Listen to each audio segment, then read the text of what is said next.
Assalamualaikum warahmatullahi wabarakatuh. Alhamdulillah, kita semua tentu merindukan untuk menjadi penduduk surga. Dan ini tentu sesuatu yang lazim diinginkan oleh semua manusia. Tapi tahukah kita bagaimana ciri-ciri penduduk surga itu? Nah, salah satunya seperti yang ada dalam kisah kita kali ini. Bagaimana kisahnya? Yuk kita simak bersama. Bismillah. Rasulullah Shallallahu Alaihi Wasallam memiliki anak keturunan dari putri beliau Fatimah radhiyallahu anha. Mereka disebut kaum Alawiyah. Sebagian kaum Alawiyah ada yang bermukim di daerah Balkha, salah satu wilayah yang kini merupakan provinsi yang berada di utara Afghanistan. Ketika itu, ada sebuah keluarga kaum Alawiyah yang terdiri dari sepasang suami istri dengan beberapa anak wanita mereka. Awalnya, keluarga ini hidup dengan kenikmatan yang berlimpah. Namun, beberapa saat setelah sang suami meninggal dunia, istri dan putri-putrinya mengalami kefakiran dan sangat membutuhkan. Keadaan keluarga tersebut menjadi serba kekurangan. Akhirnya, pada musim dingin, sang istri beserta anak-anak wanitanya meninggalkan kampung halamannya, pergi ke Samarkand untuk menghindari ejekan orang di sekitarnya. Saat mereka telah memasuki kota, waktu itu hawa sangat dingin, sehingga si ibu mengajak anak-anaknya singgah di masjid. Sementara dirinya pergi untuk mencari makanan. Di tengah perjalanan, si ibu bertemu dengan dua kelompok orang. Yang satu dipimpin oleh seorang muslim yang merupakan tokoh sesepuh di daerah itu. Sedangkan kelompok satunya lagi dipimpin oleh seorang majusi. Seorang majusi itu orang yang penyembah api, dan mereka, salah satu dari mereka, pemimpin sekaligus penanggung jawab daerah itu.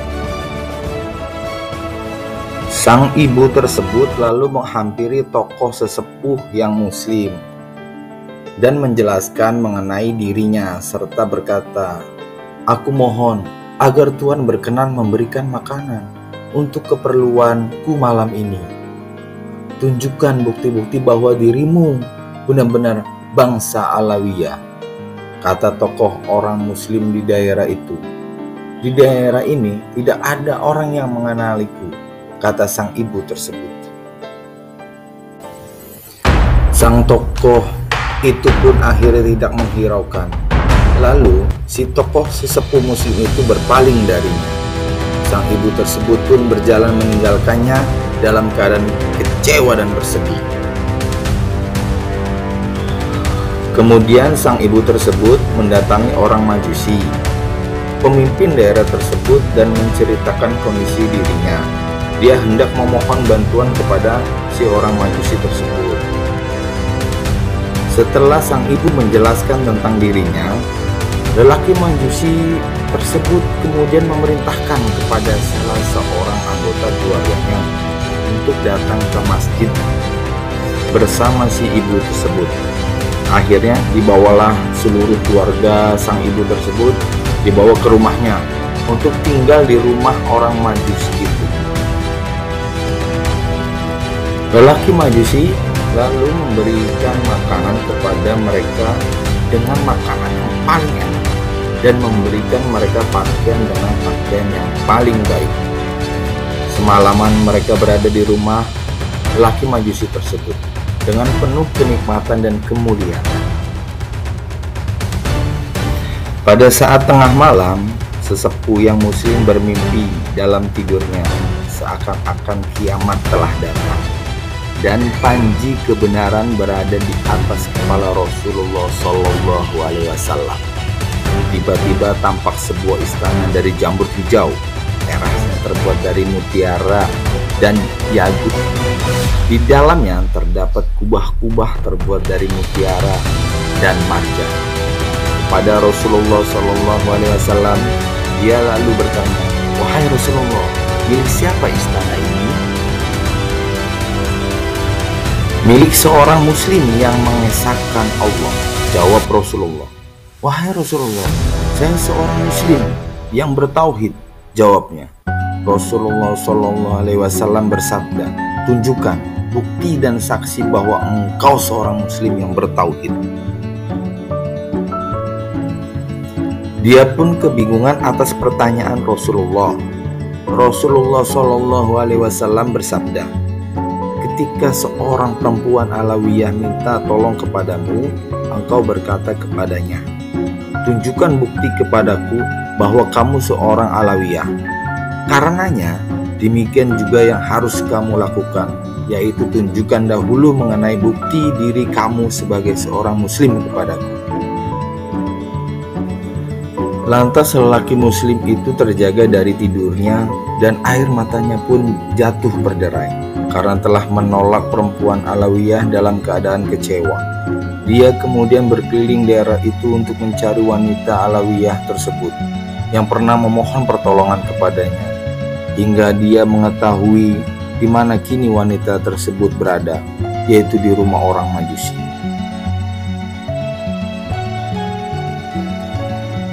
"Saya menghendaki wanita Alawiyah serta putri-putrinya dari dirimu," lanjut lelaki muslim itu. "Ambillah uang 1000 dinar dariku, dan kemudian mereka akan menemuimu," desak lelaki muslim. "Aku tidak akan melepaskannya.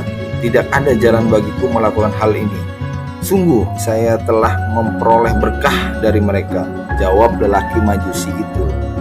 "Tidak boleh, engkau harus menyerahkannya," ujar lelaki muslim itu seolah-olah memaksa. Maka lelaki Majusi itu pun menegaskan kepada tokoh sesepuh muslim itu, "Hal yang engkau inginkan itu, sayalah yang lebih berhak.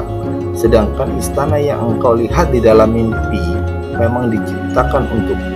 Apakah engkau menunjukkan Islam kepadaku? Demi Allah, semalam saya dan keluarga saya tidak tidur sebelum kami masuk Islam melalui tangan perempuan syarifah ini. Saya juga bermimpi ketika tidur sebagaimana yang engkau impikan." Rasulullah SAW bersabda kepadaku, "Apakah perempuan Alawiyah serta putri-putrinya bersama kamu?" Saya menjawab, "Iya, wahai Rasulullah SAW."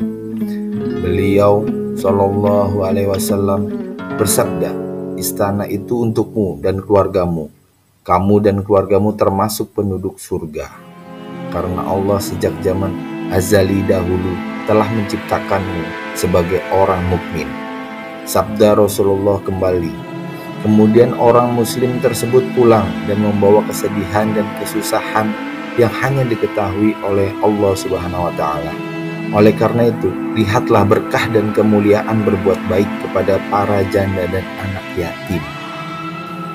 Dari Ummu Sa'id bin Murrah Al-Fihri, dari ayahnya, dari Nabi SAW, beliau bersabda, "Kedudukanku dan orang-orang yang mengasuh anak yatim di surga seperti kedua jari ini atau bagaikan ini dan ini."